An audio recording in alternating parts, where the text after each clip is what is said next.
जी मुलं प्रेमामध्ये विष पितात, ही व्हिडिओ त्यांच्यासाठी आहे. एक 19 वर्षाचा मुलगा आलेला काही दिवसांअगोदर. दुपारी 3 वाजता त्याने फिनाईल पिलेलं अर्धी बॉटल आणि त्याची व्हिडिओ रेकॉर्ड केली आणि त्याच्या गर्लफ्रेंडला पाठवून दिली आणि तिला म्हणाला, की "जर तू माझ्यासोबत लग्न नाही केलंस पळून जाऊन किंवा माझ्यासोबत राहिली नाहीस, तर मी मरून जाईन." 6 वाजता तोच मुलगा येतोय, त्याला उलट्या होतायत, जुलाब होतायत.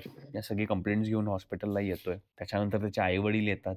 हात जोडून विनंती करतात, "प्लीज तुम्ही माझ्या मुलाला वाचवाल का? प्लीज वाचवा." डॉक्टर्स त्यांच्या नाकामध्ये नळी टाकतायत.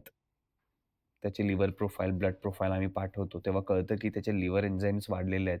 ते जे फिनाईल आहे त्याच्या शरीरामध्ये चांगल्या प्रकारे मिसळलेलं आहे आणि त्यांनी लिव्हरला त्रास दिलेला आहे. तुम्हाला खरंच वाटतं का तुम्ही एखाद्या मुलीला फोर्स करू शकता, तिच्यासोबत राहण्यासाठी तिला जबरदस्ती करू शकता, तिच्याशी लग्न करू शकता, हे असं सगळं करून? No boss, never. कोणतीही मुलगी जर एखाद्या मुलासोबत पूर्ण आयुष्य भर राहण्याचं स्वप्न बघत असेल, तर ती पहिले तिची सेफ्टी बघणार. बघणार की तो मुलगा सक्षम आहे का? त्याच्या येणाऱ्या फॅमिलीचा सांभाळ तो करू शकतो. म्हणजे लूजरसारखं विष पिऊन एखाद्या मुलीला फोर्स करणं सोडून टाका. चांगलं कामधंदा करा. जेणेकरून तुमचे आई-वडील डॉक्टरांसमोर हात जोडून विनंती नाही करणार.